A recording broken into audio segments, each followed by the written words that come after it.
మీలో ఎంతమందికి టైగర్ రొయ్యలతో చేసిన కూర ఇష్టమో కామెంట్ చేసండి. భలే ఉంటాయి కదా పెద్ద పెద్ద రొయ్యలతో చేసిన కర్రీ. కానీ ఇది ఎలా పడితే అలా చేయకూడదు, దానికంటూ ఒక ప్రొసీజర్ ఉంటుంది. ఎందుకు ఇంత కర్రీ చేస్తున్నాను అనుకుంటున్నారా? మీకు తెలిసిందే కదా, మన పేజ్లో పికిల్స్తో పాటు నాన్ వెజ్ కర్రీస్ కూడా డెలివరీ చేసేస్తాం. ఇక్కడ మాకు దగ్గరలో ఉన్న హాస్టల్లో ఉన్న కస్టమరు టైగర్ రొయ్యలతో కర్రీ చేసి కావాలన్నారు. 2 కేజీల రొయ్యలతో ఇంకా చక్కగా ప్రిపేర్ చేసేస్తాం. కర్రీ చూసారా ఎంత టెంప్టింగ్గా ఉందో. టేస్ట్ అయితే అదిరిపోయింది.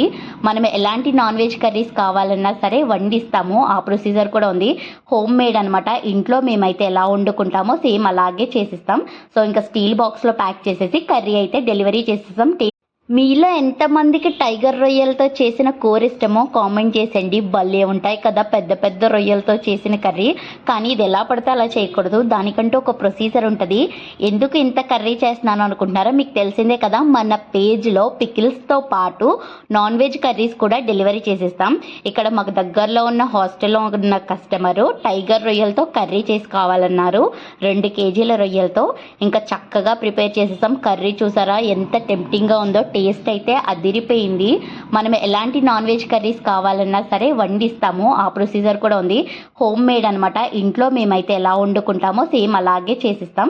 సో ఇంకా స్టీల్ బాక్స్లో ప్యాక్ చేసేసి కర్రీ అయితే డెలివరీ చేసేస్తాం.